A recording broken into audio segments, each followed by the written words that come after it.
Bem-vindos ao canal História Sem Fim. Deixa eu saber aí nos comentários de qual cidade você está me acompanhando hoje. Adoro conhecer vocês que estão do outro lado da tela, e quero dedicar uma saudação especial no próximo vídeo. Você acredita que uma voz pode despertar alguém do coma? Que o amor pode ser mais forte que a morte? Ele era um magnata milionário da Bahia. Ela, apenas uma babá virgem e humilde. Quando o helicóptero dele despencou numa tempestade, os médicos disseram que ele nunca mais acordaria. Mas Maria Luísa não desistiu. Noite após noite, cantou acalantos de amor, até que o impossível aconteceu. O sol nascia sobre as plantações infinitas de soja no oeste da Bahia, tingindo de dourado as terras que se estendiam até o horizonte. Bruno Albuquerque observava pela janela de seu escritório na fazenda principal um império de 50.000 hectares que havia herdado do pai e expandido além de qualquer sonho familiar. Aos 42 anos, era considerado um dos maiores produtores de grãos do Nordeste, um homem que transformara o sertão baiano em ouro verde. Mas o sucesso tinha um preço que Bruno pagava todos os dias em solidão. Tio Bruno, você vai almoçar com a gente hoje?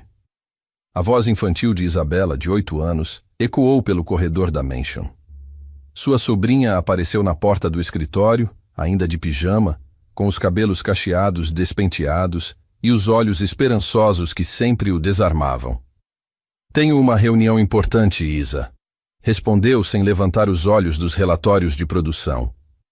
Maria Luísa vai cuidar de vocês. A decepção no rosto da menina foi instantânea, mas Bruno fingiu não perceber. Era mais fácil assim.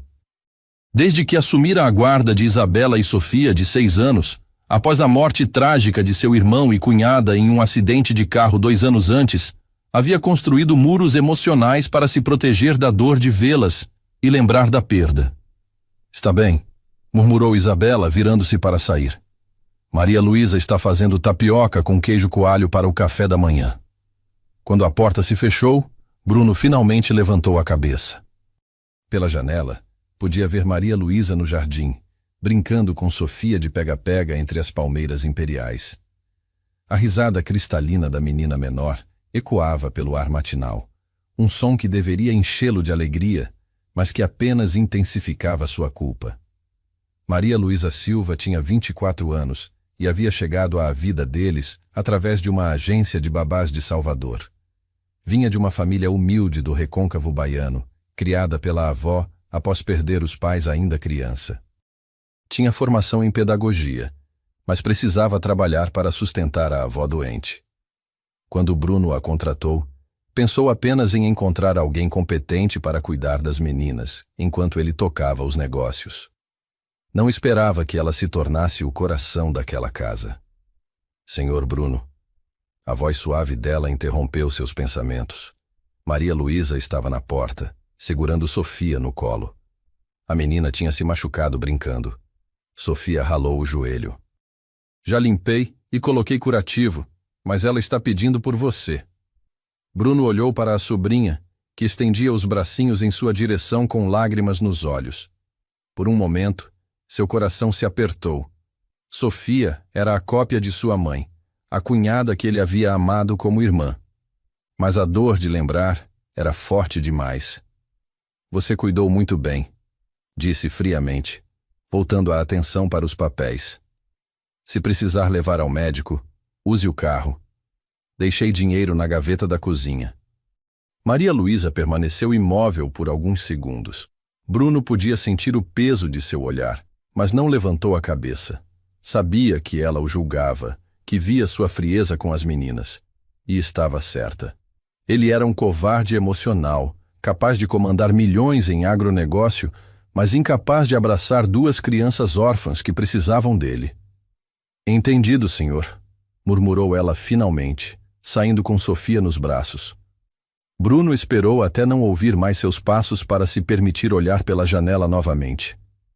Maria Luísa estava sentada no balanço da varanda, consolando Sofia com uma canção baixinha que ele não conseguia distinguir, mas que parecia acalmar instantaneamente a menina. Era sempre assim. Ela tinha um dom natural com as crianças, uma paciência infinita que ele invejava e admirava ao mesmo tempo. Durante os 2 anos que trabalhava para ele, Maria Luísa havia se tornado muito mais que uma babá. Era professora, amiga, mãe substituta, psicóloga infantil e o único motivo pelo qual aquela casa ainda tinha vida. As meninas a adoravam incondicionalmente. E Bruno, Bruno tentava não pensar no que sentia por ela. Porque Maria Luísa era linda de uma forma que o perturbava. Não a beleza artificial das mulheres de sua classe social, mas uma beleza natural e genuína. Cabelos castanhos que brilhavam ao sol, olhos amendoados que sempre transmitiam bondade, um sorriso que iluminava qualquer ambiente. E quando cantava para as meninas, sua voz tinha uma qualidade angelical que fazia Bruno parar qualquer atividade para escutar. Mas ela era sua funcionária, uma mulher simples do interior, sem dinheiro ou posição social. E ele era Bruno Albuquerque, herdeiro de uma dinastia agrícola, membro da elite baiana. O abismo social entre eles era intransponível, mesmo que às vezes, em momentos desguardados, ele a observasse com um interesse que ia muito além do profissional. O telefone tocou, interrompendo seus pensamentos perigosos. "Bruno, preciso que você venha à Fazenda Santa Rita hoje", disse Roberto, seu sócio e administrador. "Temos problemas com a irrigação do setor norte. Se não resolvermos, vamos perder a safra." Bruno consultou o relógio. Era 8h da manhã e ele já havia planejado um dia inteiro de reuniões em Salvador. Mas a Fazenda Santa Rita era uma das mais importantes do complexo, responsável por 30% da produção anual. "Está bem, vou de helicóptero. Quanto tempo você acha que vai levar?" "Se sairmos agora, resolvemos até o meio da tarde. Mas preciso de você aqui, Bruno. É decisão que só você pode tomar." Bruno suspirou. Mais um dia longe de casa. Mais um dia evitando as responsabilidades emocionais que o aguardavam. Era irônico como conseguia tomar decisões que movimentavam milhões de reais, mas não conseguia decidir como lidar com 2 meninas que precisavam de um pai. Guardou os documentos na pasta e caminhou até a cozinha para avisar sobre a viagem. Encontrou Maria Luísa preparando o almoço enquanto Isabela e Sofia faziam os deveres de casa na mesa grande de madeira rústica. A cena era de domesticidade perfeita, o tipo de lar que ele havia sonhado construir um dia, mas que agora parecia impossível. "Vou para a Fazenda Santa Rita", anunciou. "Volto à tarde." "Cuidado com a chuva", disse Maria Luísa sem levantar os olhos da panela. "O tempo está mudando, vi nuvens carregadas no horizonte." Era típico dela se preocupar. Bruno sentiu uma pontada de algo que não queria nomear. Gratidão, carinho, ou talvez algo mais profundo que preferia ignorar. "Não se preocupe, Joaquim é um piloto experiente." "Tio Bruno", Isabela levantou a cabeça dos livros. "Você vai estar aqui para a apresentação da escola amanhã?" "Maria Luísa me ensinou uma música baiana para cantar." Bruno hesitou. Tinha uma reunião importante com exportadores japoneses marcada para o mesmo horário. "Vou tentar", mentiu. O rosto de Isabela se fechou. Ela era esperta e sabia quando ele estava enrolando. "Você sempre diz isso, mas nunca consegue." A acusação doeu mais do que Bruno esperava. Ele olhou para Maria Luísa, que observava a troca com expressão neutra, mas ele podia ver a desaprovação em seus olhos. Ela nunca o confrontava diretamente sobre sua ausência emocional, mas também não escondia o que pensava. "É complicado, Isa. Os negócios são mais importantes que a gente", completou Sofia com a brutalidade honesta das crianças. "Entendemos." O silêncio que se seguiu foi constrangedor. Bruno se sentia julgado e culpado, mas também defensivo. Ele trabalhava para dar a melhor vida possível às meninas. Casa linda, escola particular, roupas caras, plano de saúde, viagens. Não era culpa dele se não conseguia dar o que elas mais precisavam, presença emocional. "Preciso ir", murmurou dirigindo-se à porta. "Senhor Bruno", a voz de Maria Luísa o deteve. Ela havia se aproximado e pela primeira vez em meses olhava diretamente em seus olhos. "As meninas não precisam do seu dinheiro. Elas precisam de você." A observação foi como uma bofetada. Bruno sentiu raiva e constrangimento em proporções iguais. Quem era ela para questioná-lo? Uma funcionária que ganhava 2 salários mínimos para dar lições de vida a um empresário milionário? Eu sei cuidar da minha família, respondeu mais friamente do que pretendia. Claro, ela recuou imediatamente, baixando os olhos. Desculpe, não era minha intenção me intrometer. Bruno saiu da cozinha sem mais palavras, mas carregando um peso no peito que conhecia bem. Era culpa, misturada com uma atração por Maria Luísa, que se tornava mais difícil de ignorar a cada dia. Ela era a única pessoa que ousava questioná-lo, a única que via através de sua fachada de sucesso e eficiência. E isso o aterrorizava tanto quanto o atraía. O voo para a fazenda Santa Rita levou 40 minutos sobre paisagens que mudavam do verde das plantações para o amarelo dourado do sertão. Bruno tentou se concentrar nos relatórios que Roberto havia enviado, mas sua mente vagava para a conversa na cozinha. Maria Luísa tinha razão, e essa certeza o corroía por dentro. Quando era criança, seu pai sempre estivera presente. Homem rígido e tradicionalista, mas que nunca perdera uma apresentação escolar, um aniversário ou uma conversa importante. Bruno havia crescido sabendo que era amado, mesmo quando estava sendo repreendido. As meninas não tinham essa certeza, e a culpa era inteiramente dele. Chegamos, chefe, anunciou Joaquim, o piloto que trabalhava para a família há 15 anos. E olha só essas nuvens. Acho melhor a gente não demorar muito. Tem tempestade chegando. Bruno olhou para o céu. Maria Luísa estava certa. Nuvens escuras se acumulavam no horizonte, prometendo uma das chuvas violentas típicas da região. Mas era outubro, época de preparar a terra para o plantio, e qualquer atraso custaria milhões. Vamos resolver rápido e voltar, decidiu. As próximas 5 horas foram intensas. O problema da irrigação era mais sério do que Roberto havia informado. 3 bombas haviam queimado simultaneamente, deixando 1000 hectares sem água. Bruno teve que autorizar a compra de equipamentos novos, reorganizar o cronograma de plantio e lidar com a frustração de técnicos e trabalhadores. Era o tipo de crise que ele enfrentava regularmente e que resolvia com eficiência fria e decisões rápidas.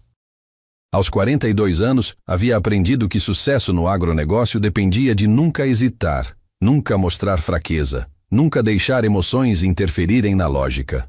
Mas enquanto assinava os contratos de emergência, uma parte de sua mente permanecia na cozinha daquela manhã, vendo a decepção nos olhos de Isabela, escutando a verdade brutal que Sofia havia pronunciado, sentindo o peso do julgamento silencioso de Maria Luísa. Está resolvido, disse Roberto às 2 da tarde. Vamos conseguir plantar no prazo se as chuvas colaborarem. Bruno olhou para o céu. As nuvens haviam se adensado, formando uma parede escura que se aproximava rapidamente. O vento havia mudado de direção e intensidade, trazendo o cheiro inconfundível de chuva forte. É melhor irmos agora, disse Joaquim. Essas nuvens estão carregadas. Em meia hora vai estar muito perigoso para voar. Eles decolaram às 2h30, com o helicóptero lutando contra rajadas de vento cada vez mais fortes.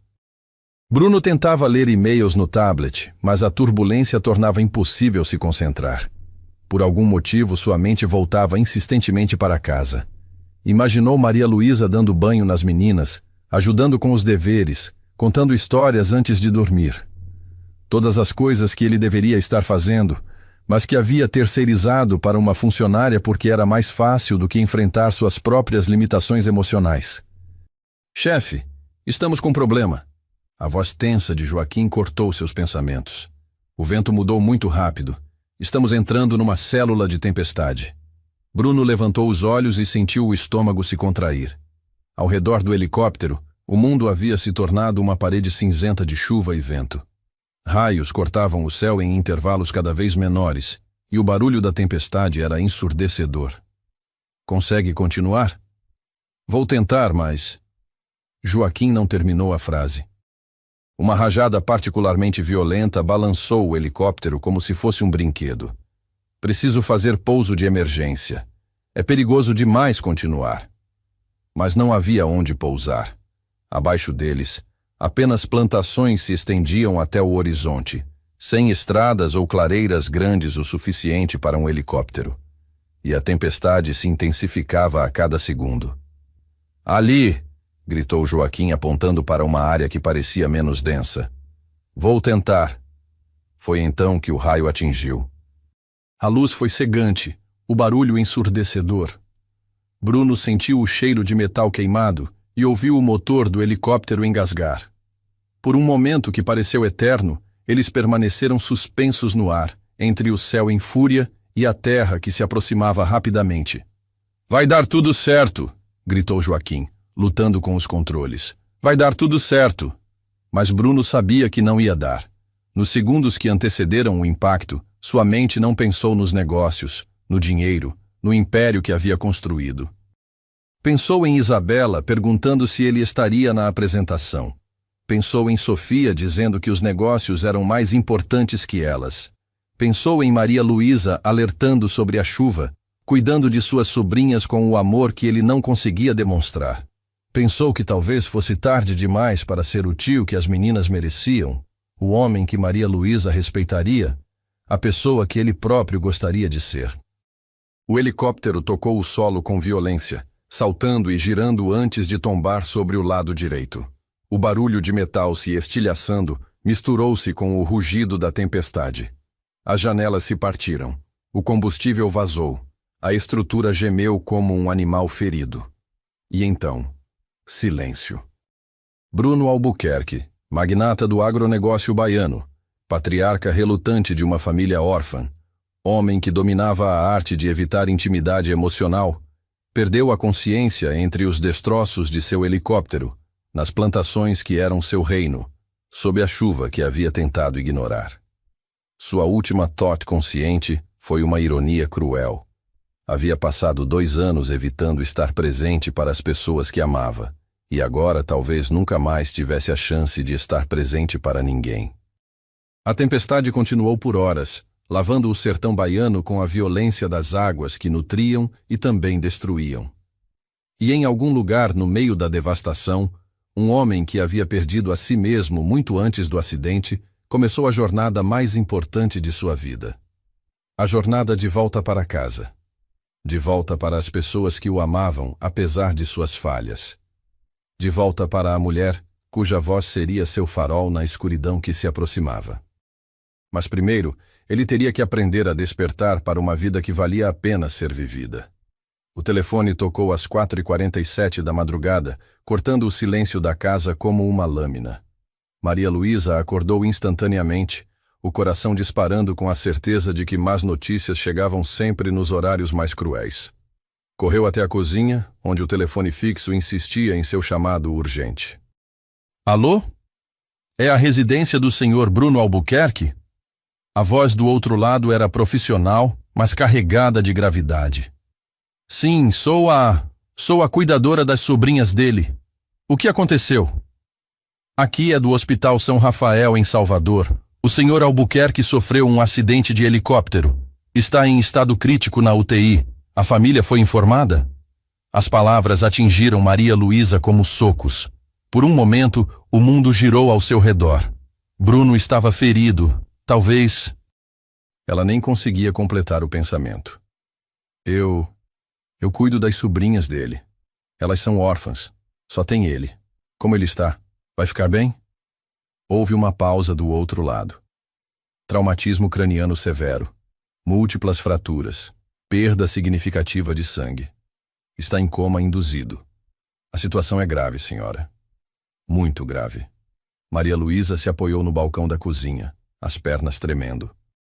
Não era apenas a notícia sobre Bruno que a devastava, era a certeza súbita de que Isabela e Sofia poderiam perder o único parente que lhes restava. E ela perderia o emprego, a casa, a única estabilidade que conhecera nos últimos 2 anos. Obrigada por ligar, conseguiu murmurar. Vou dar um jeito de ir até aí. Desligou o telefone e ficou parada na cozinha escura, tentando processar a informação. Lá fora, a tempestade da tarde anterior havia passado, deixando apenas o cheiro de terra molhada e o silêncio pesado da madrugada sertaneja. Como contaria para as meninas? Como explicaria que o tio, que já era distante, agora talvez nunca mais voltasse para casa? O primeiro raio de sol entrava pela janela quando Isabela apareceu na cozinha, ainda de pijama, esfregando os olhos sonolentos. Maria Lu, você acordou cedo hoje. Cadê o tio Bruno?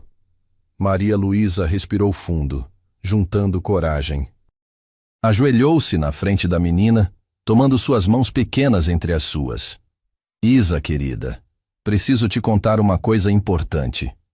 O tio Bruno teve um acidente ontem quando voltava da fazenda. Os olhos de Isabela se arregalaram, a inocência sendo substituída instantaneamente pelo medo. Ele está machucado? Está, meu amor. Está no hospital em Salvador. Os médicos estão cuidando dele. Ele vai morrer igual ao papai e à mamãe? A pergunta atravessou o coração de Maria Luísa como uma faca. Isabela tinha apenas 6 anos quando perdeu os pais, mas a lembrança da dor ainda estava viva em seus olhos. Não vamos pensar nisso agora, disse Maria Luísa, abraçando a menina. Vamos ter fé e esperança. O tio Bruno é forte. Sofia apareceu na porta da cozinha nesse momento, ainda mais sonolenta que a irmã. Por que vocês estão chorando? As próximas horas foram as mais difíceis da vida de Maria Luísa. Explicar para 2 crianças órfãs que o tio que as cuidava estava entre a vida e a morte, consolá-las, preparar o café da manhã como se a normalidade ainda existisse, ligar para a escola para justificar a ausência, tentar contatar outros parentes da família Albuquerque. Mas foi nessa última tarefa que descobriu algo que a chocou. Bruno não tinha família próxima. Os pais haviam morrido há 5 anos. Era filho único depois da morte do irmão. E os poucos tios que restavam viviam no Rio de Janeiro e mal mantinham contato. As meninas realmente só tinham ele, e agora ela. Maria Lu, vamos ver o tio Bruno? Perguntou Sofia depois do almoço. Salvador é longe, querida, e vocês têm escola. Não quero ir para a escola, declarou Isabela com a firmeza de quem já tinha perdido pessoas importantes. Quero ficar perto dele. Maria Luísa olhou para as 2 meninas e tomou uma decisão que mudaria tudo. Não podia levá-las ao hospital. Crianças não eram permitidas na UTI. Mas também não podia ficar em casa, fingindo normalidade, enquanto Bruno lutava pela vida a 2 horas de distância. Vou ligar para a Dona Conceição, disse, referindo-se à vizinha mais próxima, que morava a 5 quilômetros da fazenda. Ela pode vir ficar com vocês uns dias. Eu vou para Salvador. Por quê? Perguntou Sofia. Por quê? Maria Luísa hesitou, não sabendo como explicar a urgência que sentia. Porque alguém precisa estar com ele, e nós somos a família dele agora. A viagem até Salvador foi uma eternidade. No ônibus lotado e quente, Maria Luísa contava e recontava o dinheiro da poupança que havia sacado antes de partir. R$300, suas economias de 6 meses. Teria que durar para hospedagem, comida e transporte, pelo tempo que fosse necessário. O Hospital São Rafael se erguia no bairro do Montserrat como uma fortaleza branca e imponente. Maria Luísa nunca havia estado em um hospital particular tão luxuoso. O ar-condicionado gelado, o cheiro de desinfetante misturado com flores, as pessoas bem vestidas caminhando pelos corredores com expressões graves. Vim ver o Sr. Bruno Albuquerque, disse para a recepcionista. Sou prima dele, do interior. A mentira saiu naturalmente. Sabia que como empregada não teria acesso à UTI, mas como família, talvez conseguisse informações. UTI, 3º andar, mas o horário de visitas é restrito. Apenas 15 minutos, 2 vezes por dia. Maria Luísa subiu as escadas com o coração na garganta. A cada andar, o ambiente ficava mais silencioso, mais pesado. Quando chegou à UTI, viu através da porta de vidro um corredor cheio de quartos com paredes transparentes, onde pessoas lutavam contra a morte conectadas a máquinas complexas. Posso ajudá-la? Uma enfermeira se aproximou, uma mulher negra de meia idade com olhos gentis, mas cansados. Sou prima do Bruno Albuquerque, vim do interior assim que soube do acidente. Ah, sim, quarto 314. Ele está... É uma situação delicada, querida. Maria Luísa seguiu a enfermeira pelo corredor, tentando se preparar para o que veria. Mas nada poderia tê-la preparado para a visão de Bruno Albuquerque, o homem forte e imponente que conhecia, reduzido a uma figura frágil entre lençóis brancos. Tubos saíam de seu nariz e boca, fios conectavam seu peito a monitores que emitiam bips regulares. Seu rosto, normalmente bronzeado pelo sol do sertão, estava pálido e inchado. A cabeça estava enfaixada e ela podia ver manchas de sangue que atravessaram as bandagens. Meu Deus, sussurrou, levando a mão à boca. Os médicos dizem que as próximas 48 horas são críticas, explicou a enfermeira, cujo crachá identificava como Carmen. O inchaço do cérebro precisa diminuir. Senão, bem, só podemos esperar e rezar.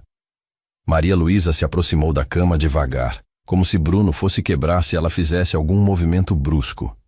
Era surreal vê-lo assim, vulnerável, indefeso, dependente de máquinas para viver. O homem que comandava um império agrícola não conseguia nem mesmo respirar sozinho. Posso tocá-lo? Claro, alguns médicos acreditam que pacientes em coma conseguem sentir a presença de pessoas queridas.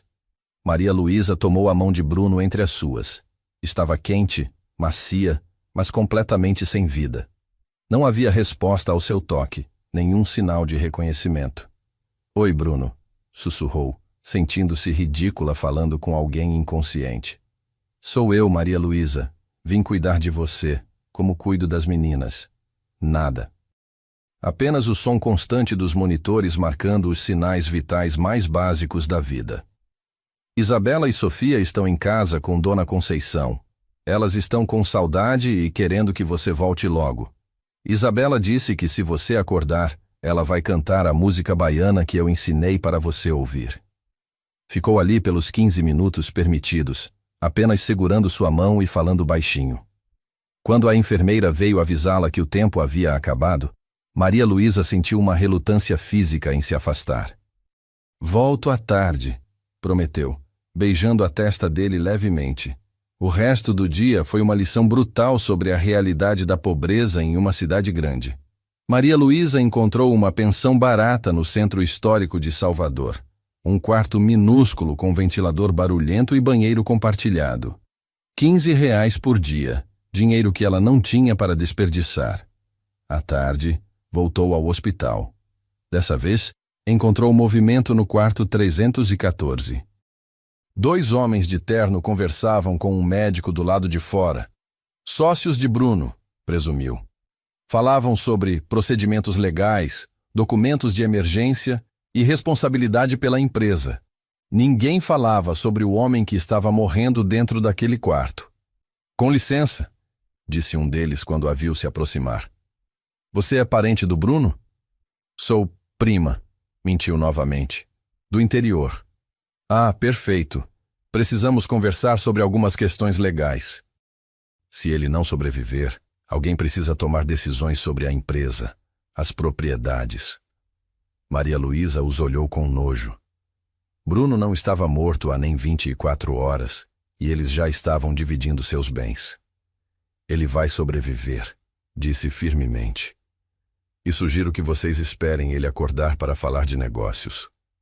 Os homens trocaram olhares, claramente surpresos com a firmeza de uma prima do interior. Mas se afastaram, murmurando entre si. Maria Luísa entrou no quarto e sentou na cadeira ao lado da cama. Bruno parecia igual a manhã, imóvel, pálido, respirando apenas com a ajuda das máquinas. Os urubus já chegaram, disse baixinho. Seus sócios querem saber sobre a herança, mas eu não vou deixar eles te enterrarem ainda não. Durante a segunda visita, ela ficou quieta, apenas observando. Era estranho vê-lo assim, sem a armadura de autoridade que sempre usava, sem a expressão severa que mantinha para manter distância das pessoas. Parecia mais jovem, mais humano. Sabe, sussurrou. As meninas me perguntaram por que você nunca abraça elas. Eu nunca soube o que responder, mas acho que agora entendo. Você tem medo de perder pessoas que ama, né? Por isso mantém todo mundo longe. Falou sobre as meninas, sobre a rotina da casa, sobre como Isabela estava aprendendo a tocar violão e Sofia estava perdendo os dentes de leite. Coisas simples, cotidianas, que talvez chegassem até ele na escuridão onde estava perdido. No segundo dia, estabeleceu uma rotina. Acordava cedo na pensão, comprava um pão e um café na padaria da esquina, ia para o hospital nas 2 visitas permitidas. Entre os horários, caminhava pelas ruas de Salvador, tentando fazer o dinheiro durar. Foi numa dessas caminhadas que teve uma ideia. Passou por uma feira de artesanato no Pelourinho e viu mulheres vendendo bijuterias, pulseiras, colares. Lembrou das habilidades que aprendera com a avó, fazer peças simples com miçangas e linha. Gastou R$ 20 em material básico e passou a tarde fazendo pulseiras coloridas sentada na praça. No final do dia, havia vendido todas por R$ 50.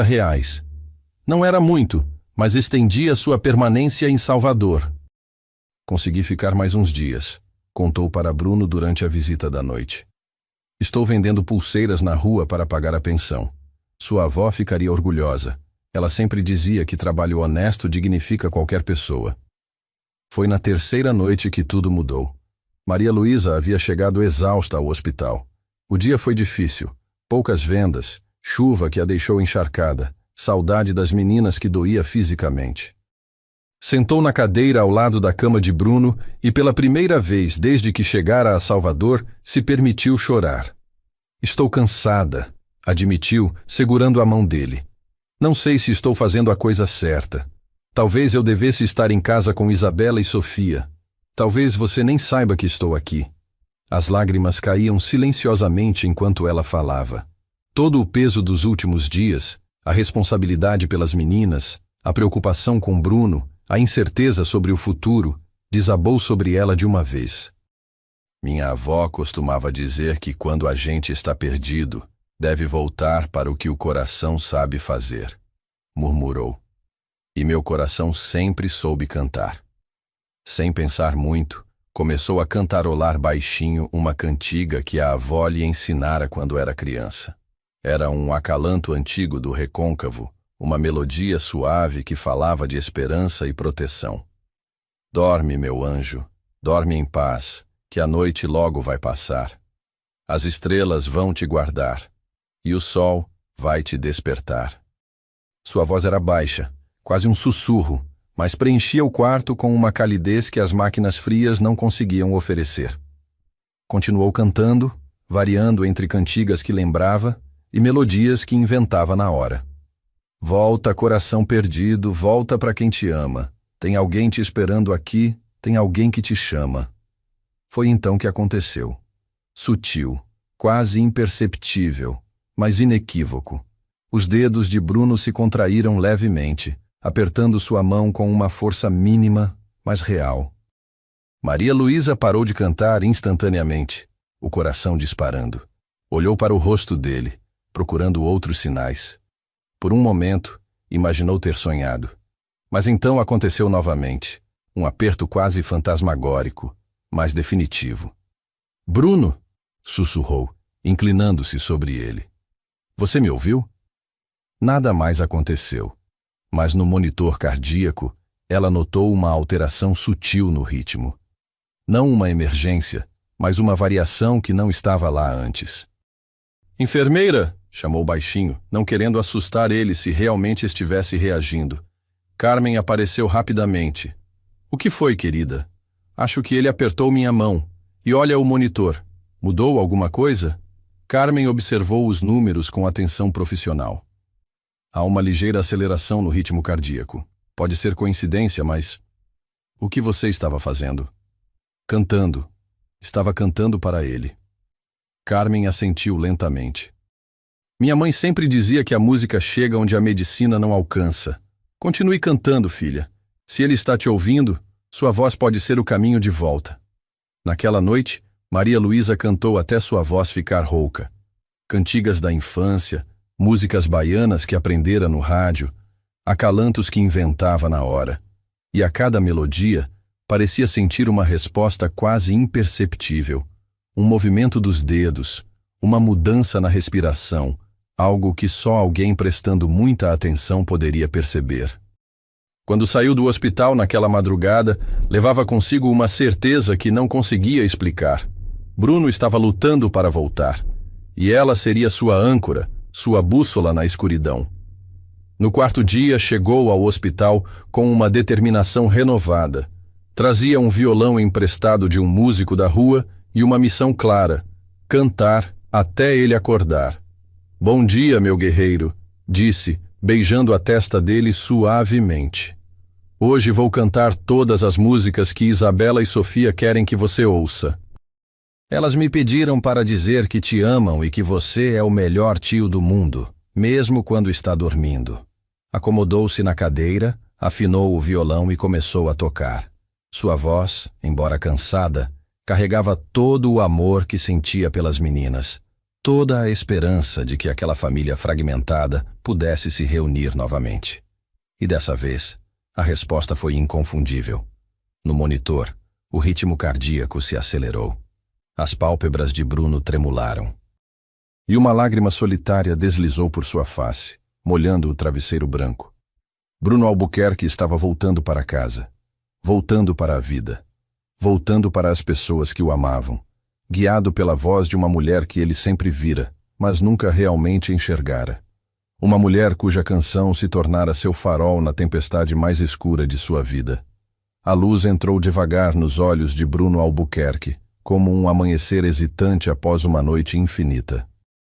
Primeiro foram apenas flashes, o branco do teto, o brilho dos monitores, formas indistintas movendo-se ao seu redor. Depois, gradualmente, o mundo começou a fazer sentido novamente. Estava em um hospital. Podia sentir tubos em sua garganta, fios conectados ao seu peito, o peso de ataduras na cabeça. Mas, acima de tudo, podia ouvir uma voz familiar cantando baixinho: "Volta, coração perdido, volta para quem te ama. Maria Luísa." Sua voz era como um farol cortando a névoa de sua consciência fragmentada. Bruno tentou mover os lábios, mas apenas um gemido rouco saiu. Foi suficiente. "Bruno!" A voz dela mudou instantaneamente, carregada de esperança e incredulidade. "Bruno, você está acordando?" Ele lutou para focalizar os olhos, e lá estava ela. Cabelos desarrumados, roupas amarrotadas, olheiras profundas, mas com um sorriso que iluminava todo o quarto. Estava segurando um violão velho e suas mãos estavam ásperas, com pequenos cortes que ele não lembrava de ter visto antes. "Ria", conseguiu sussurrar, a voz saindo como lixa. As lágrimas começaram a correr pelo rosto dela. "Sim, sou eu. Estou aqui. Estou aqui. As meninas estão bem. Estão com Dona Conceição esperando você voltar." Bruno fechou os olhos, processando fragmentos de memórias. O helicóptero, a tempestade, a queda. E depois, escuridão. Mas na escuridão, sempre havia uma voz cantando, mantendo-o conectado a alguma coisa que valia a pena. "Você estava aqui todos os dias", murmurou Maria Luísa tomando sua mão. "Não podia deixar você sozinho." Médicos e enfermeiras começaram a entrar no quarto, alertados pelos monitores que registravam sua volta à consciência. Dr. Henrique Moura, neurocirurgião do hospital, se aproximou com expressão de surpresa genuína. "Senhor Albuquerque, bem-vindo de volta. Francamente, não esperávamos que acordasse tão cedo, e com essa clareza mental." Bruno tentou se sentar, mas ondas de tontura o forçaram a permanecer deitado. "Quanto tempo?" "Uma semana. Você sofreu traumatismo craniano severo, múltiplas fraturas nas costelas, pneumotórax. Francamente, é um milagre estar consciente." Durante a próxima hora, Bruno foi submetido a uma bateria de exames. Reflexos, coordenação motora, memória, capacidade de fala. Para espanto dos médicos, todas as funções pareciam intactas, apenas prejudicadas pela fraqueza física. "É extraordinário", murmurou o Dr. Moura para Maria Luísa no corredor. "Pela extensão dos danos, esperávamos sequelas graves. Mas ele está respondendo como se o cérebro tivesse se recuperado completamente." A música, disse Maria Luísa simplesmente. Cantei para ele todos os dias. O médico sorriu paternalmente. Sabemos que o carinho da família ajuda na recuperação, mas isso vai além de qualquer coisa que já vimos. A família. A palavra ecoou na mente de Maria Luísa como um sino falso. Ela não era família. Era apenas a babá que havia mentido para conseguir acesso ao hospital. E agora que Bruno estava acordado, logo descobriria que ela havia abandonado as sobrinhas, gastado suas economias e passado uma semana inteira vivendo uma fantasia de intimidade que não existia. Quando voltou ao quarto, encontrou Bruno tentando se sentar sozinho. Calma, disse correndo para ajudá-lo. Você ainda está muito fraco. Preciso sair daqui. As meninas, a empresa, tudo pode esperar. Você quase morreu, Bruno. Ele parou de se debater e a olhou realmente pela primeira vez desde que acordara. Viu o cansaço em seus olhos, as roupas gastas, as mãos machucadas. Maria Luísa, o que você fez com suas mãos? Ela escondeu as mãos automaticamente. Não é nada, só uns cortinhos. Mostre. Relutantemente, ela estendeu as mãos. Bruno viu os pequenos cortes de miçangas e linha, calos novos de trabalho manual. Você estava trabalhando, aqui em Salvador.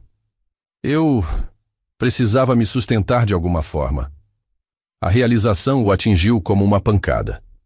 Maria Luísa havia abandonado seu emprego, suas responsabilidades, gastado suas economias e se sustentado fazendo trabalho manual nas ruas apenas para ficar perto dele. E ele nem mesmo era família dela. Por quê? Perguntou sua voz carregada de uma emoção que não conseguia nomear. Por que alguém precisava estar com você? E por quê? Ela hesitou. Porque me importo com você. As palavras ficaram suspensas no ar entre eles, carregadas de significados que nenhum dos dois ousava explorar completamente. Bruno sentiu algo se mexer em seu peito.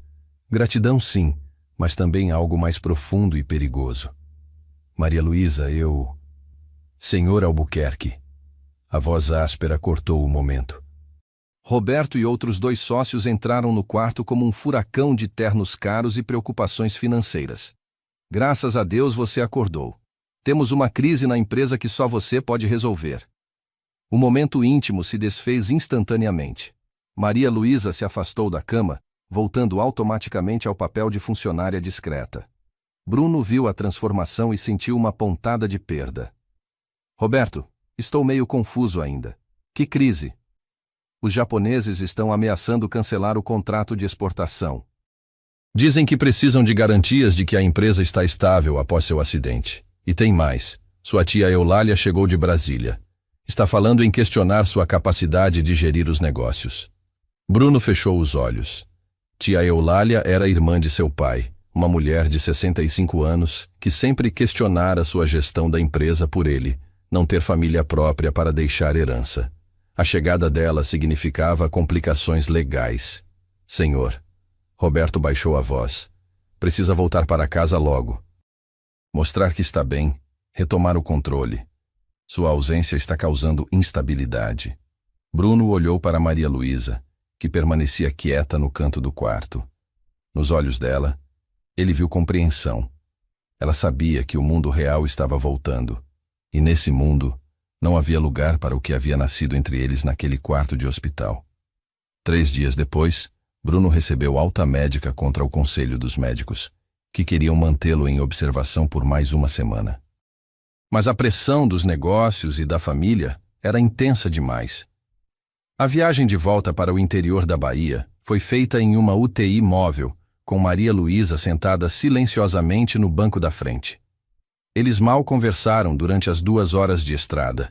Ele por estar genuinamente exausto, ela por sentir que a bolha de intimidade do hospital havia se rompido definitivamente. Quando chegaram à fazenda, Bruno viu o que sua ausência havia causado. Carros de luxo na entrada. Tia Eulália havia convocado uma reunião de emergência com todos os sócios principais. Através das janelas da sala de estar, podia ver figuras conhecidas da elite agrícola baiana discutindo animadamente. Senhor Bruno, Maria Luísa falou pela primeira vez na viagem. Vou levar as meninas para a casa de Dona Conceição hoje à noite, para não atrapalhar suas reuniões. Não precisa. Precisa sim. Elas sentem falta do senhor, mas entendo que precisa resolver os negócios primeiro. Havia uma frieza nova em sua voz que o machucou mais do que qualquer dor física. No hospital, ela o chamava de Bruno. Agora tinha voltado ao formal Senhor Bruno, restabelecendo as distâncias sociais. As próximas 2 semanas foram um redemoinho de reuniões, contratos, visitas médicas e pressões familiares. Tia Eulália instalou-se na casa como uma ocupante hostil, questionando cada decisão de Bruno e sugerindo que ele precisava se estabelecer com uma mulher de boa família para dar estabilidade à dinastia Albuquerque. Você tem 42 anos, Bruno, disse ela numa tarde, enquanto tomavam café na varanda. Não pode mais viver como um solteirão irresponsável. A empresa precisa de herdeiros, de continuidade familiar. Tenho as meninas. As meninas são filhas de seu irmão, precisam de filhos próprios. E de uma esposa que entenda a nossa posição social. Bruno sabia exatamente onde ela queria chegar. Durante sua recuperação, tia Eulália havia organizado jantares com candidatas adequadas, filhas de fazendeiros ricos, viúvas da alta sociedade, mulheres que trariam conexões e prestígio ao nome Albuquerque. Era durante essas encenações sociais que Bruno mais sentia falta da simplicidade genuína de Maria Luísa.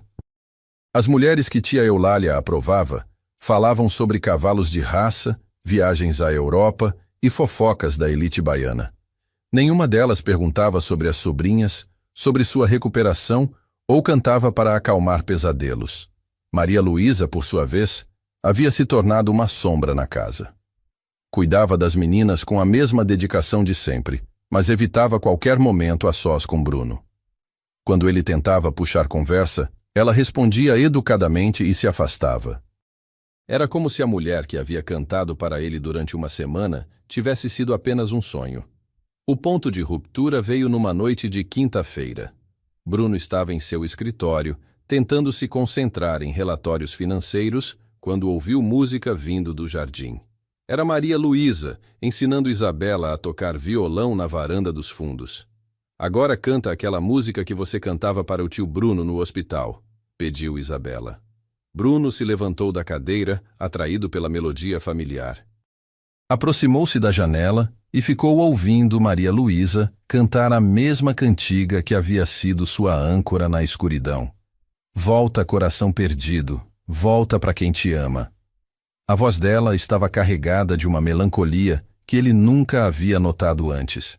Quando a música terminou, ele viu Isabela perguntar: Maria Lu, por que você está triste? Não estou triste, querida. Está sim. Você chora de noite. Eu escuto. Bruno sentiu o peito se apertar. Maria Luísa estava sofrendo, e ele era a causa. Mas o que poderia fazer? Declará-la publicamente? Enfrentar a pressão social? Arriscar a reputação da empresa? Foi nesse momento que tia Eulália entrou no escritório. Bruno, precisamos conversar sobre sua funcionária. Maria Luísa? O que tem ela? Não me faça de ingênuo. Sei que algo aconteceu entre vocês no hospital. As fofocas já chegaram até Salvador. O sangue de Bruno gelou. Que fofocas? Uma empregada que se fazia passar por prima para ter acesso à UTI, que dormia no hospital e cantava para você todos os dias? Por favor, Bruno, isso é escândalo certo. Ela cuidou de mim quando ninguém mais... Ela se aproveitou de sua vulnerabilidade. E agora todas as famílias importantes estão comentando sobre o envolvimento do Bruno Albuquerque com a babá das sobrinhas. Isso é inaceitável. Bruno sentiu raiva e vergonha em proporções iguais. Raiva por sua tia estar reduzindo o que Maria Luísa havia feito a oportunismo. Vergonha por saber que parte dele se importava com as opiniões daquela gente. O que você quer que eu faça? Demita-a, imediatamente. Contrate uma governanta mais velha, menos atraente. E case-se logo com alguém adequado para acabar com as especulações. As meninas a adoram. As meninas vão se adaptar. Bruno, você quase perdeu tudo nesse acidente. Não pode se dar ao luxo de escândalos agora. A empresa, nossa reputação, tudo está em jogo. Naquela noite, Bruno não conseguiu dormir. Ficou na varanda de seu quarto, olhando as estrelas e ouvindo os sons noturnos do sertão. De algum lugar da casa, chegava o som baixinho de Maria Luísa cantando uma cantiga de ninar para Sofia, que havia tido pesadelos. Ele sabia o que precisava fazer, sabia o que o mundo esperava dele, e sabia que estava prestes a cometer o maior erro de sua vida. Na manhã seguinte, pediu para Maria Luísa vir ao seu escritório. Ela entrou com a postura formal que havia adotado desde sua volta do hospital. Senhor Bruno, sente-se, por favor. Ela permaneceu de pé. Prefiro ficar em pé. Bruno respirou fundo, reunindo coragem para as palavras que sabia que os destruiriam a ambos. Maria Luísa, preciso conversar com você sobre o que aconteceu no hospital. Ele viu ela se enrijecer, preparando-se para o golpe. O senhor não precisa explicar nada. Preciso sim, porque acho que você mal interpretou algumas coisas. Eu estava confuso, medicado, fora de mim. E você foi muito gentil, muito dedicada, mas eu sou apenas a babá, ela completou, sua voz sem emoção. Você é uma funcionária excelente, e por isso mesmo não quero que se crie expectativas inadequadas. As palavras saíram de sua boca como veneno. Ele viu o rosto dela empalidecer, viu o momento exato em que suas defesas se ergueram. Claro. Compreendo perfeitamente, Sr. Bruno. Maria Luísa, posso me retirar? Tenho que dar almoço às meninas. Bruno queria gritar que estava mentindo, que estava sendo covarde, que o que havia sentido no hospital era a coisa mais real de sua vida. Mas as palavras ficaram presas em sua garganta. Pode se retirar. Quando ela saiu do escritório, Bruno se sentiu vazio por dentro. Havia conseguido o que queria: restabelecer as distâncias sociais, proteger sua reputação, satisfazer as expectativas familiares. Mas ao fazer isso, havia perdido a única pessoa que o havia visto verdadeiramente, que havia ficado ao seu lado quando ele estava vulnerável, que havia cantado para trazer sua alma de volta do abismo. Maria Luísa voltou às suas funções como se nada tivesse acontecido. Mas Bruno via a diferença. O sorriso que ela dedicava às meninas era forçado. As canções que cantava tinham perdido a alegria. E à noite, quando pensava que ninguém estava vendo, ele a observava pela janela, sentada sozinha no jardim, com lágrimas correndo pelo rosto. Uma semana depois da conversa no escritório, tia Eulália anunciou que havia encontrado a candidata perfeita. Beatriz Mendonça, 35 anos, viúva de um grande produtor de cacau, mãe de 2 filhos adolescentes, com fortuna própria e reputação impecável. O jantar está marcado para sábado, informou tia Eulália. Use a oportunidade para conhecê-la melhor. Ela seria perfeita para você e para as meninas.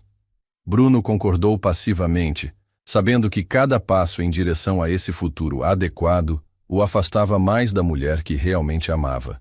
Porque ele amava Maria Luísa. Havia percebido isso durante sua conversa cruel no escritório, quando viu a dor em seus olhos e sentiu como se estivesse arrancando um pedaço de sua própria alma. Mas amar não era suficiente. Não no mundo onde vivia, com as responsabilidades que carregava, com as expectativas que pesavam sobre seus ombros. Então, como um covarde, Bruno Albuquerque escolheu a facilidade da conformidade social sobre a dificuldade do amor verdadeiro, e destruiu a si mesmo no processo. O jantar com Beatriz foi exatamente o que esperava: educado, previsível e completamente sem vida. Ela era bonita, inteligente e adequada. Falaram sobre negócios, sobre os filhos dela, sobre possíveis viagens em comum. Era a conversa que 2 pessoas de sua classe social deveriam ter. Mas quando ela riu de alguma coisa que ele disse, Bruno se pegou comparando o som com a risada musical de Maria Luísa. Quando ela tocou seu braço casualmente, ele lembrou da firmeza gentil das mãos de Maria Luísa segurando a dele no hospital. Você parece distante, observou Beatriz durante a sobremesa. Ainda está se recuperando do acidente? Um pouco, mentiu. Sua tia me contou sobre sua babá. Que dedicação exemplar ter ficado no hospital com você. Deve ser uma funcionária muito leal. Bruno sentiu uma pontada de algo que poderia ser ciúmes ou proteção. É muito competente com as meninas, imagino. Mas deve ser complicado ter uma jovem solteira morando na casa. As pessoas falam, não é? Havia uma sutileza na observação de Beatriz que Bruno compreendeu imediatamente. Ela estava marcando o território, deixando claro que, se eles se casassem, Maria Luísa teria que sair. As pessoas sempre falam, respondeu vagamente. Mas a semente estava plantada. Se seguisse em frente com Beatriz, ou qualquer outra mulher adequada, Maria Luísa teria que partir. Ele perderia não apenas o amor de sua vida, mas as meninas perderiam a única figura materna estável que conheciam. Era uma escolha impossível. Sua felicidade pessoal contra o bem-estar das sobrinhas e a estabilidade dos negócios. E Bruno Albuquerque, homem acostumado a tomar decisões difíceis nos negócios, descobriu que era um covarde quando se tratava de decisões do coração. A noite terminou com Beatriz sinalizando interesse em um segundo encontro e tia Eulália praticamente planejando o casamento.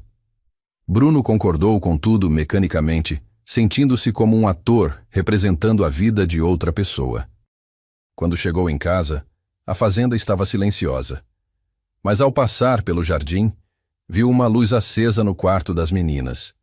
Subiu as escadas e encontrou Maria Luísa consolando Sofia, que havia tido outro pesadelo. Sonhei que você ia embora, soluçava a menina de 6 anos. Sonhei que íamos ficar sozinhas de novo. Não vou embora, querida, murmurou Maria Luísa, mas Bruno ouviu a incerteza em sua voz. Durma agora. Estou aqui. Bruno ficou na porta, observando a cena que se repetia há 2 anos.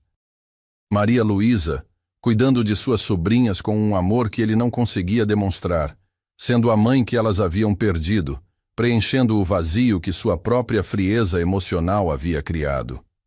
E soube, naquele momento, que estava prestes a destruir não apenas sua própria felicidade, mas também a segurança emocional de 2 crianças que já haviam perdido demais. Mas não conseguia ver uma saída.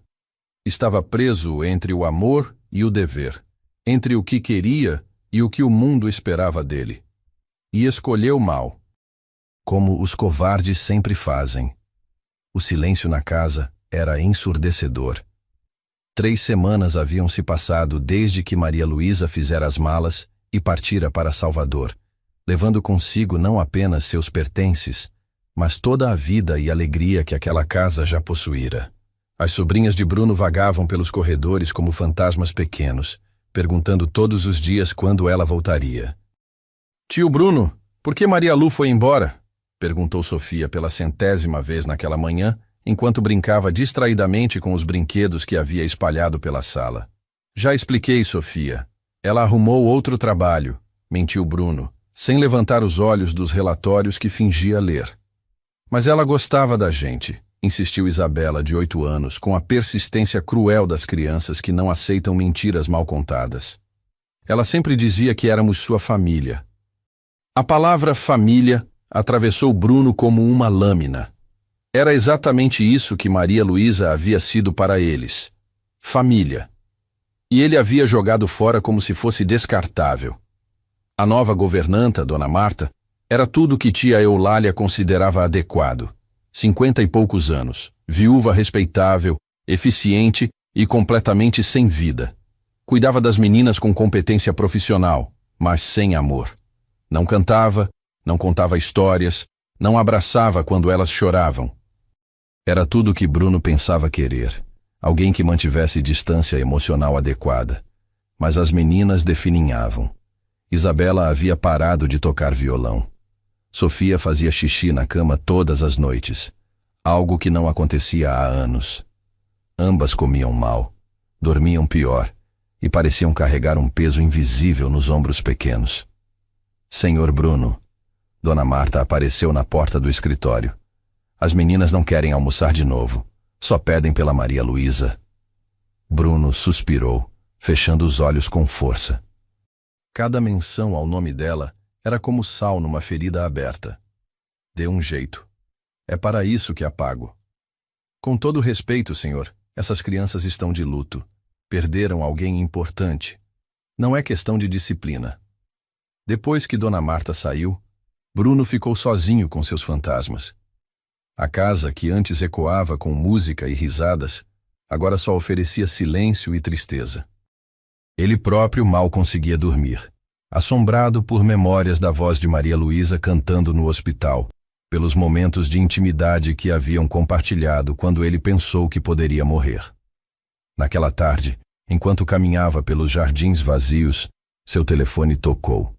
Era Roberto, do escritório em Salvador. Bruno, temos um problema. Os japoneses cancelaram o contrato. O quê? Por quê? Dizem que a instabilidade pessoal do CEO está afetando a confiança na empresa. As fofocas sobre seu envolvimento com funcionários chegaram até eles. Bruno sentiu o mundo girar. Havia sacrificado Maria Luísa para proteger os negócios e agora estava perdendo os negócios de qualquer forma. Tem mais, continuou Roberto. Sua tia Eulália está espalhando rumores de que você não está mentalmente apto para dirigir a empresa depois do acidente. Alguns sócios menores estão questionando sua liderança. A ironia era cruel. Bruno havia escolhido a reputação sobre o amor e agora estava perdendo ambos. Naquela noite, encontrou Isabela chorando no jardim, sentada no mesmo balanço onde Maria Luísa costumava cantar para elas. Isa, o que foi? Saudade. Respondeu simplesmente. Dona Marta disse que saudade é frescura e que tenho que parar de chorar. Mas Maria Lu dizia que saudade é amor sem ter onde morar. As palavras da menina de 8 anos acertaram Bruno no peito como um soco. Maria Luísa havia ensinado às suas sobrinhas a filosofia da vida que ele havia esquecido, que sentimentos importavam, que amor não era fraqueza, que família se construía com cuidado e presença. Isa, você sabe onde Maria Luísa está morando? Em Salvador. Ela ligou uma vez para falar conosco, mas Dona Marta disse que não podíamos atender. O sangue de Bruno ferveu. Ela ligou? Quando? Semana passada. Dona Marta disse que o senhor havia proibido contato. Bruno jamais havia dado essa ordem. Dona Marta havia tomado a iniciativa, achando que estava protegendo a estabilidade da casa, mas havia cortado o último fio que conectava as meninas à mulher que consideravam mãe. Tio Bruno? A voz de Isabela ficou muito pequena. Você não gosta mais da Maria Lu? A pergunta simples e direta o desarmou completamente. Como explicar para uma criança de 8 anos que o amor mais verdadeiro de sua vida havia sido sacrificado no altar da conveniência social? Gosto muito dela, Isa.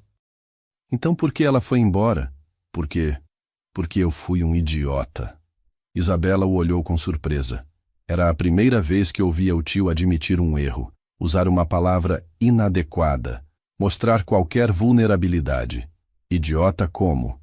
Idiota de ter medo do que as pessoas iam falar se eu dissesse que a amo. As palavras saíram antes que ele pudesse detê-las, mas uma vez pronunciadas, sentiram-se libertadoras. Era a primeira vez que admitia em voz alta, mesmo para uma criança, o que sentia por Maria Luísa. O senhor ama ela? Os olhos de Isabela se iluminaram pela primeira vez em semanas. Amo muito. Então vai buscar ela, como nos filmes. Se fosse tão simples, mas talvez fosse. Talvez ele estivesse complicando algo que poderia ser direto, escolher o amor sobre o medo, a felicidade sobre a aprovação social.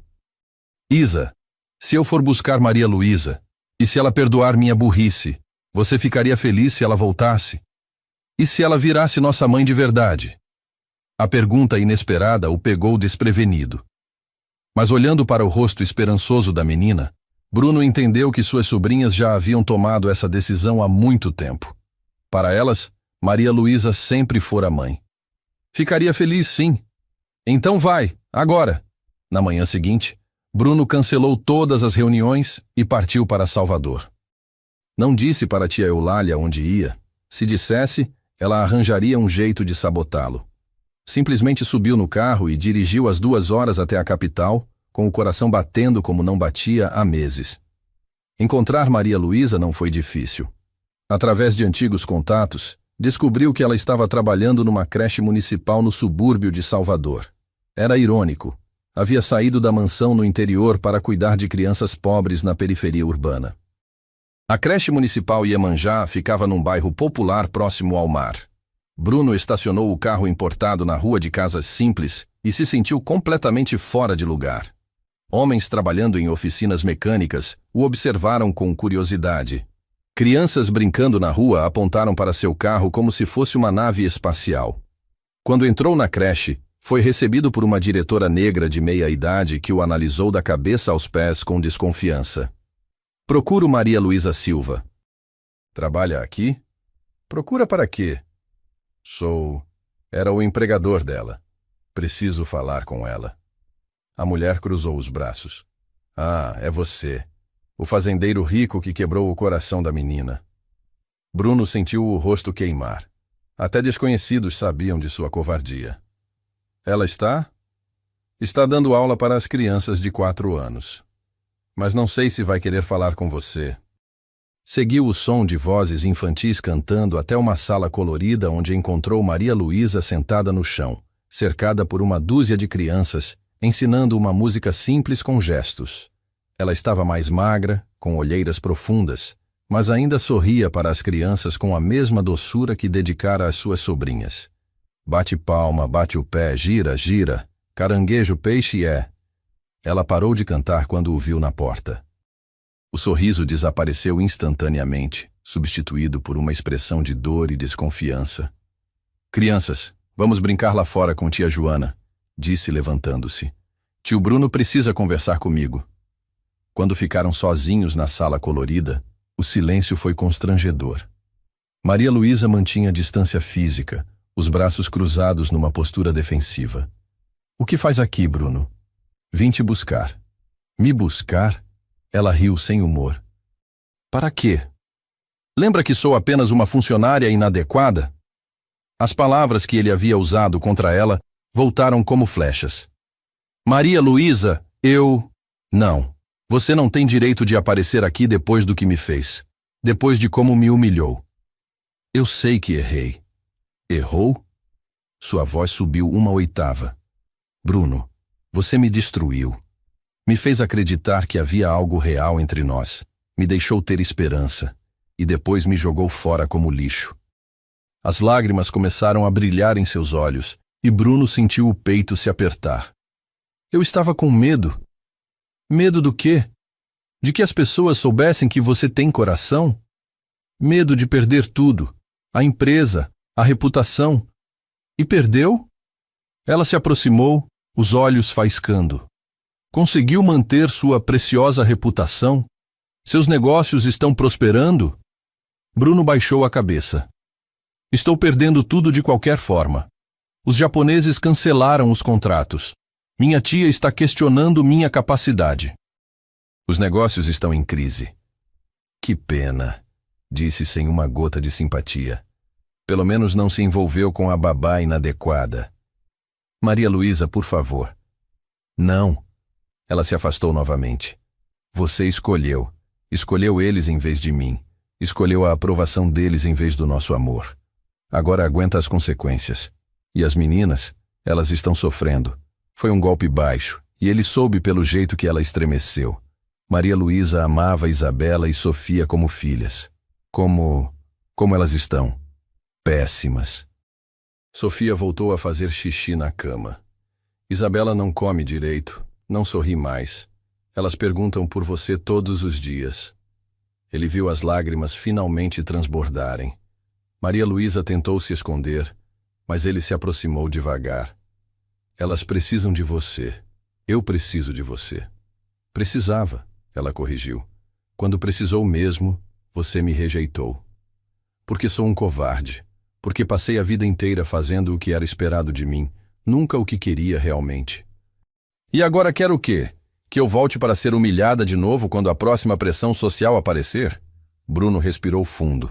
Era agora ou nunca. Quero que volte para ser minha esposa. As palavras caíram no silêncio da sala como pedras num lago. Maria Luísa o encarou, claramente chocada. O quê? Casa comigo, Maria Luísa. Não como funcionária, não escondido, não com vergonha. Casa comigo publicamente na frente de toda a sociedade baiana que pode ir para o inferno se não gostar. Você está falando sério? Nunca falei mais sério na vida. Aprendi que sem você, todos os negócios do mundo não valem nada. Que a aprovação social não esquenta a cama à noite ou canta quando você tem pesadelos. Ele se ajoelhou ali mesmo, no chão da creche, entre brinquedos infantis e desenhos nas paredes. Maria Luísa Silva, você salvou minha vida 2 vezes. Uma quando me trouxe de volta do coma, outra quando me mostrou como era viver realmente. Casa comigo, seja mãe das meninas oficialmente. Seja minha companheira para sempre. Ela o olhava como se ele tivesse perdido o juízo. Bruno, se levante. Está sendo ridículo. Vou ficar de joelhos até você responder. E sua família, sua tia, a sociedade baiana? Que se danem todos. Descobri que família não é quem divide o mesmo sobrenome, mas quem fica com você na UTI cantando para você não morrer. Maria Luísa começou a chorar de verdade agora, soluçando como se estivesse liberando meses de dor contida. Você me machucou muito, Bruno. Me fez sentir pequena, insignificante. Eu sei. E vou passar o resto da vida pedindo perdão. Mas me dá essa chance. Nos dá essa chance. E se você mudar de ideia? Se a pressão ficar forte demais? Bruno se levantou e a puxou para seus braços. Desta vez, ela não resistiu. Então me lembre do que você me ensinou no hospital.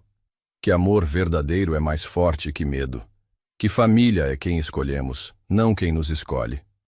Ele a beijou ali mesmo, na sala de aula da creche, entre brinquedos espalhados e desenhos infantis. Foi um beijo que tinha gosto de lágrimas e promessas, de perdão e recomeço. Sim, ela murmurou contra seus lábios. Sim, eu caso com você, mas com uma condição. Qualquer uma. Nada de casamento na igreja da elite baiana. Quero casar na praia, com as crianças da creche cantando, com minha avó do recôncavo abençoando. Quero um casamento que seja nosso, não deles. Bruno riu pela primeira vez em meses. Pode ser num terreiro de candomblé se você quiser. Só não me deixe de novo. Nunca mais. Mas agora você vai ter que enfrentar sua família, seus sócios, toda a sociedade que acha que você está enlouquecendo. Deixa comigo, disse Bruno, sentindo uma determinação que não conhecia há anos. Já sei exatamente o que fazer. Naquela tarde, enquanto voltavam juntos para o interior, Maria Luísa no banco do passageiro cantando baixinho, Bruno ligou para Roberto. Roberto, convoque reunião de emergência com todos os sócios para amanhã. Tenho anúncios importantes a fazer. Sobre os japoneses? Sobre muito mais que isso. E Roberto, diga para minha tia que preciso conversar com ela também. É hora de algumas verdades serem ditas. Quando chegaram à fazenda, as meninas correram pelo jardim como 2 furacões pequenos, gritando, Maria Lu! Maria Lu! E se atirando em seus braços como se ela tivesse voltado dos mortos. Você voltou. Você voltou para sempre? Perguntou Sofia, grudada em seu pescoço. Para sempre, prometeu Maria Luísa, olhando para Bruno. Vamos ser uma família de verdade agora. E o tio Bruno vai casar com você? Perguntou Isabela, sempre prática. Vai, respondeu Bruno, pegando as 3 mulheres de sua vida num abraço coletivo. Se vocês deixarem, vou casar com ela, e vocês vão ser nossas daminhas de honra. As gritinhas de alegria das meninas ecoaram pelo jardim, levando embora meses de tristeza e silêncio. Dona Marta apareceu na porta da casa, claramente descontente com a cena. Senhor Bruno, não acha que está confundindo as crianças? Elas já estavam se adaptando. Dona Marta, Bruno a interrompeu gentilmente. Seus serviços não serão mais necessários. Maria Luísa voltou para casa. Mas isso é absurdo! Sua tia ficará furiosa! Minha tia vai ter que se acostumar. Esta é minha casa, minha família, minha vida. Naquela noite, depois de colocar as meninas para dormir, um processo que envolveu 3 histórias, 2 canções e muitas lágrimas de alegria, Bruno e Maria Luísa se sentaram na varanda, observando as estrelas do sertão. Amanhã vai ser difícil, disse Maria Luísa. Sua família, os sócios, Eles vão tentar te convencer de que está cometendo um erro. Deixa eles tentarem, respondeu Bruno, entrelaçando os dedos com os dela. O único erro que cometi foi acreditar que a opinião deles importava mais que minha felicidade. E se perder a empresa mesmo? Então vamos construir outra, juntos. Você, eu e as meninas. Maria Luísa sorriu, apoiando a cabeça em seu ombro. Quem diria que um acidente de helicóptero salvaria sua vida de verdade? Não foi o acidente. Bruno beijou o topo de sua cabeça. Foi uma mulher corajosa que cantou para trazer um homem perdido de volta para casa. No dia seguinte, Bruno enfrentaria a tempestade familiar e empresarial. Perderia alguns sócios, ganharia inimigos na elite baiana, teria que reconstruir contratos e reputação. Mas naquele momento, sentado na varanda com a mulher que amava, sabendo que suas sobrinhas dormiam em paz pela primeira vez em meses, Bruno Albuquerque finalmente soube o que era ter algo que valia mais que todos os impérios do mundo. Tinha uma família. Tinha um lar. Tinha amor. E isso era mais riqueza do que qualquer plantação poderia produzir. A sala de reuniões da sede da empresa em Salvador nunca havia presenciado uma tempestade como aquela. Tia Eulália estava literalmente vermelha de raiva.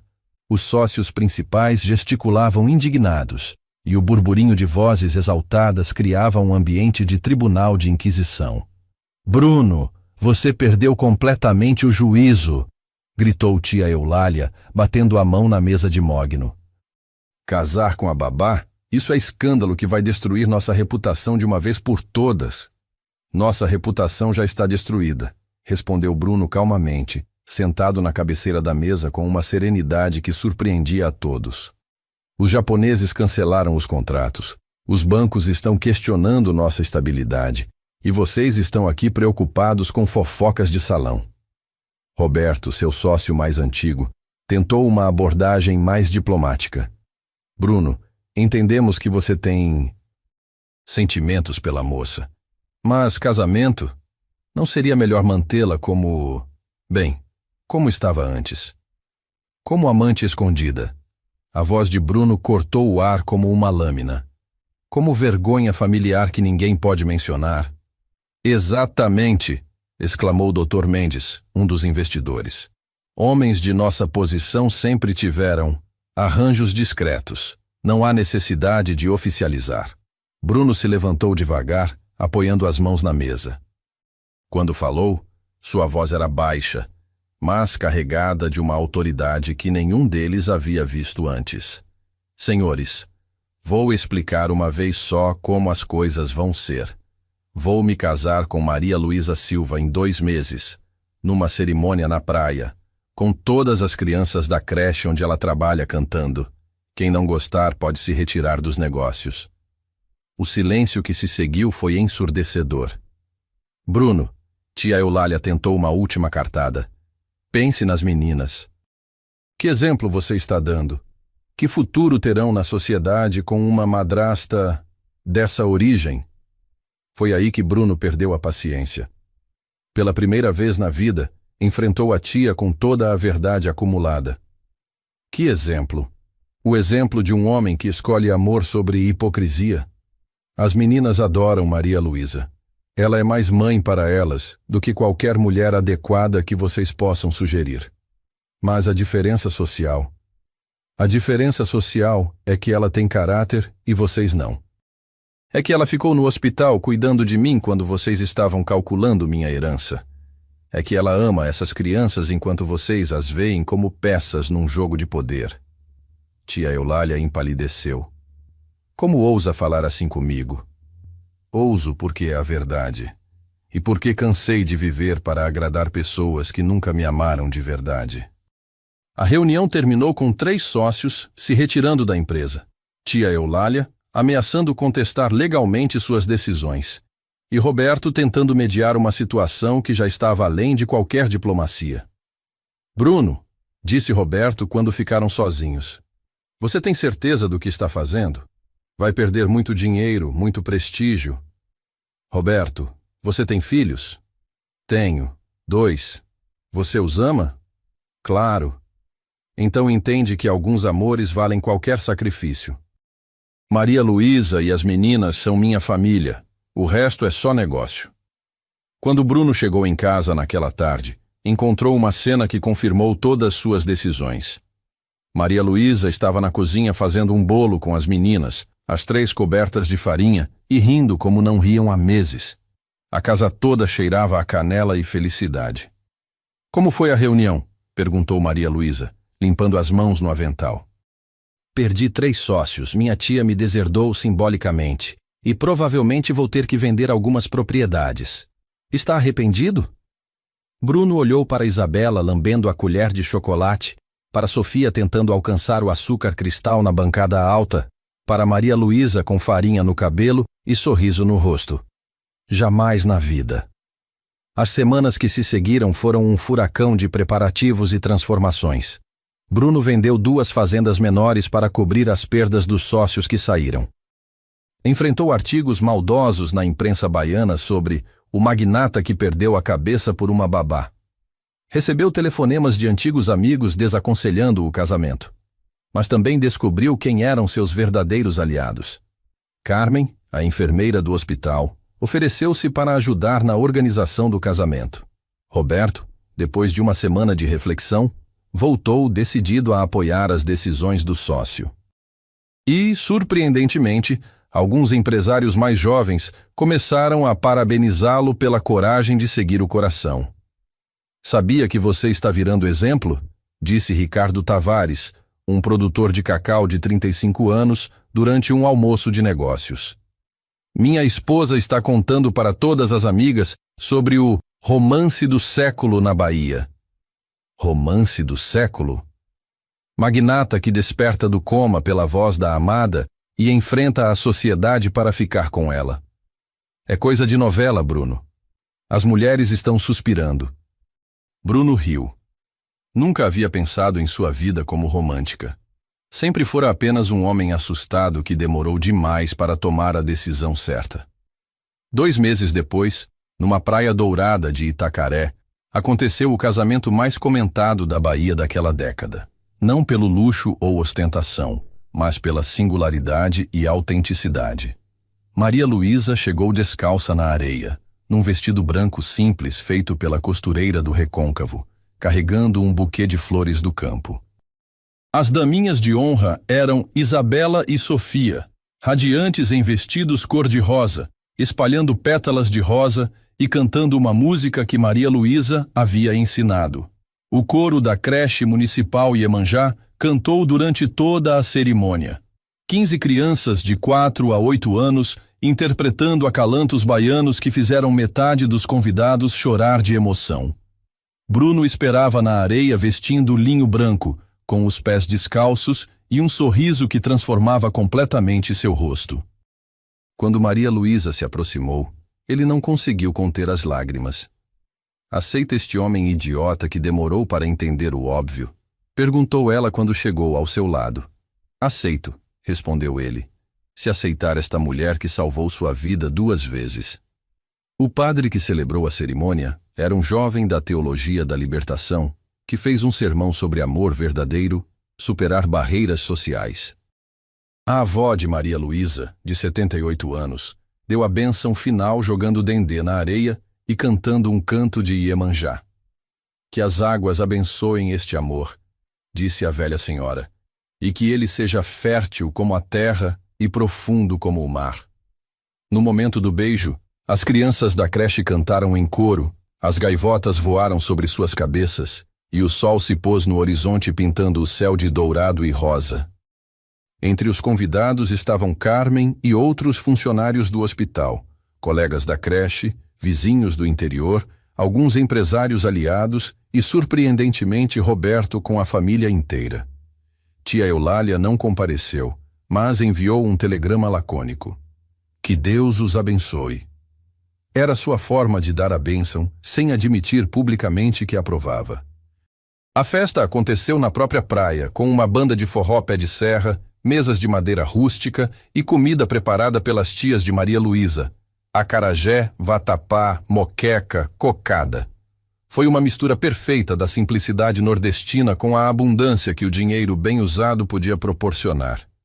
Nunca vi você tão feliz, disse Roberto durante a festa, observando Bruno dançar forró com Maria Luísa na areia. Nunca fui, respondeu Bruno. Levei 42 anos para descobrir que felicidade não se mede em hectares plantados. 6 meses depois do casamento, Bruno e Maria Luísa inauguraram seu projeto mais ambicioso, a Escola de Música e Artes do Recôncavo, construída numa das antigas propriedades que Bruno havia mantido. Era um complexo educacional que oferecia ensino musical gratuito para crianças carentes de toda a região. A ideia é que toda criança que quiser aprender música tenha essa oportunidade, explicou Maria Luísa para os jornalistas presentes na inauguração. Independente da condição social. Bruno estava ao seu lado, segurando Sofia no colo, enquanto Isabela cortava a fita de inauguração com uma tesoura gigante. Minha esposa sempre disse que música cura a alma, disse ele. Ela curou a minha. Agora queremos que cure outras. O projeto foi um sucesso imediato. Em 6 meses, tinha lista de espera de 300 crianças. Professores voluntários vinham de Salvador nos fins de semana. Uma orquestra jovem foi formada, apresentando-se em festivais por toda a Bahia. Vocês criaram algo lindo, disse Carmen, durante uma das apresentações da orquestra jovem. Essas crianças têm uma oportunidade que nunca teriam. Foi Maria Luísa que teve a ideia, disse Bruno. Eu só pago as contas. Não é verdade, protestou Maria Luísa. Foi ideia nossa. Família é assim, constrói sonhos junto. 1 ano depois do casamento, numa manhã ensolarada de domingo, Bruno acordou com uma surpresa. Maria Luísa estava sentada na cama, segurando algo nas mãos com lágrimas de alegria nos olhos. Bruno, acorda. Tenho uma novidade. Ele abriu os olhos e viu o teste de gravidez positivo. Estamos grávidos? Perguntou, ainda processando a informação. Estamos. As meninas vão ter um irmãozinho ou irmãzinha. Bruno se sentou na cama e a puxou para um abraço, rindo e chorando ao mesmo tempo. Meu Deus, Maria Luísa, vamos ter um bebê. Vamos, nossa família vai crescer. Naquele momento, Isabela e Sofia invadiram o quarto. Agora com 9 e 7 anos, respectivamente, saltando na cama como faziam toda manhã de domingo. O que vocês estão comemorando? Perguntou Isabela, sempre atenta. Vamos ter um bebê na família, anunciou Maria Luísa. As gritinhas de alegria das meninas ecoaram pela casa inteira. Elas dançaram na cama, fizeram planos para o quarto do bebê, discutiram nomes possíveis e encheram os pais de perguntas sobre quando poderiam segurar o irmãozinho. Vou ensinar ele a tocar violão, declarou Isabela. E eu vou cantar para ele não chorar, completou Sofia. Bruno observava a cena com um sorriso bobo no rosto. 2 anos antes, era um homem solitário que evitava a intimidade emocional. Agora estava cercado por 3 mulheres que amava, esperando um 4º membro da família, numa casa que transbordava música e alegria. No que está pensando? Perguntou Maria Luísa, notando sua expressão contemplativa. Estou pensando que quase morri naquele acidente de helicóptero. E que foi a melhor coisa que me aconteceu na vida. Maria Luísa riu. Só você para achar que quase morrer foi sorte. Não foi sorte, foi destino. O destino me levou até você. Não, ela corrigiu, beijando-o suavemente. Você escolheu voltar. Escolheu acordar para a vida. Escolheu o amor. O destino só abriu a porta. Você que decidiu passar por ela. Naquela tarde, a família expandida, Bruno, Maria Luísa, Isabela e Sofia, foram para a praia onde haviam se casado. As meninas correram pela areia, construindo castelos e perseguindo caranguejos. Bruno e Maria Luísa caminharam de mãos dadas na beira da água, planejando o futuro do bebê que estava a caminho. Como vai se chamar? Perguntou Bruno. Se for menina, Carmen, por causa da enfermeira que nos ajudou. E se for menino? Gabriel, por causa do arcanjo que protege famílias. Gabriel Albuquerque Silva, testou Bruno. Tem um som bom. Albuquerque Silva, corrigiu Maria Luísa. Nossos filhos vão carregar os 2 sobrenomes, para lembrar que família se constrói com amor, não com tradição. Quando o sol começou a se pôr, pintando o céu de tons dourados e rosados, a família se reuniu na areia para assistir ao espetáculo diário da natureza. Sofia estava no colo de Bruno, Isabela encostada em Maria Luísa, todos em silêncio contemplativo. Tio Bruno, disse Isabela de repente, você se lembra quando eu perguntei por que você nunca nos abraçava? Lembro. Agora você abraça a gente toda hora. É verdade. Descobri que abraço é vitamina. Quanto mais a gente dá, mais forte fica. Ah, quem te ensinou isso? Bruno olhou para Maria Luísa, que sorria com os olhos brilhando. Uma professora muito especial, que me ensinou que amar não é fraqueza, é coragem. E que cantar para quem a gente ama é o melhor remédio do mundo, completou Sofia. Exato, minha princesa. Enquanto voltavam para casa ao cair da noite, as meninas correndo na frente e ele e Maria Luísa caminhando devagar para aproveitar o momento, Bruno refletiu sobre a jornada que o havia trazido até ali. 2 anos antes, era um homem que confundia sucesso com felicidade, que construíra muros em volta do coração para se proteger da dor. O acidente de helicóptero havia quebrado esses muros fisicamente, mas foi Maria Luísa quem os demoliu emocionalmente. Ela o ensinara que família não é quem divide o mesmo sangue, mas quem escolhe ficar junto nos momentos difíceis. Que amor verdadeiro não diminui quando é compartilhado, mas multiplica. Que música e risadas são tão necessárias quanto comida e abrigo. No que está pensando agora? Perguntou ela, notando seu silêncio. Estou pensando que quando acordei naquele hospital e vi seu rosto, foi como se estivesse vendo o sol pela primeira vez. Que poeta você ficou, seu Albuquerque. É efeito colateral de viver com uma musicista. Estou ficando sensível. Está ficando humano, corrigiu ela. Finalmente. 5 anos depois, quando Gabriel Albuquerque Silva fez seus primeiros passos no jardim da fazenda, enquanto as irmãs mais velhas cantavam para ele, Bruno soube que havia encontrado a riqueza verdadeira. Não estava nos milhões que ainda possuía, nem nas propriedades que continuava administrando com sucesso renovado. Estava nos sorrisos de manhã, nos abraços de boa noite, nas canções que ecoavam pela casa em todas as horas do dia. Estava numa mulher corajosa que havia cantado para trazer um homem perdido de volta à vida, e nas crianças que haviam escolhido chamá-lo de pai, mesmo quando ele não merecia. Bruno Albuquerque havia descoberto que o amor verdadeiro não é algo que encontramos. É algo que construímos, nota por nota, dia após dia, como uma música que nunca termina.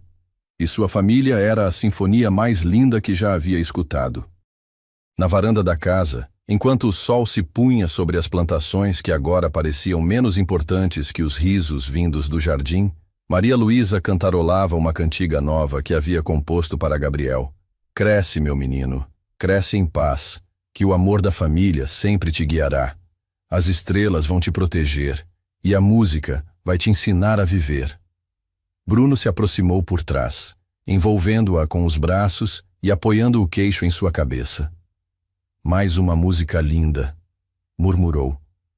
Para mais um filho amado, respondeu ela, se encostando nele. E assim, num fim de tarde dourado no interior da Bahia, a família que havia nascido de um acidente, crescido através de um coma e se fortalecido apesar dos preconceitos sociais, continuava escrevendo sua história de amor.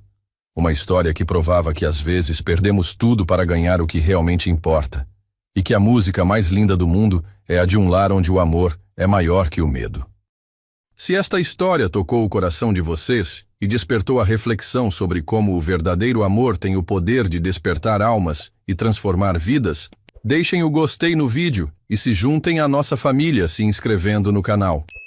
Que vocês tenham a coragem de Maria Luísa para não desistir quando tudo parece perdido, a determinação de Bruno para enfrentar preconceitos em nome do amor e a sabedoria das pequenas Isabela e Sofia para enxergar que família é quem escolhemos para amar. Que encontrem forças para cantar suas próprias canções de esperança sabendo que, Às vezes, é exatamente nos momentos mais difíceis que descobrimos quem realmente vale a pena ter ao nosso lado. E lembrem-se, não importa sua origem ou classe social. O que importa é ter um coração grande o suficiente para amar sem vergonha e uma alma corajosa o suficiente para escolher a felicidade em vez da aprovação dos outros. Nos vemos na próxima história, onde mais uma vez vamos descobrir que o amor verdadeiro sempre encontra um jeito de vencer, mesmo quando tudo conspira contra ele. Até a próxima!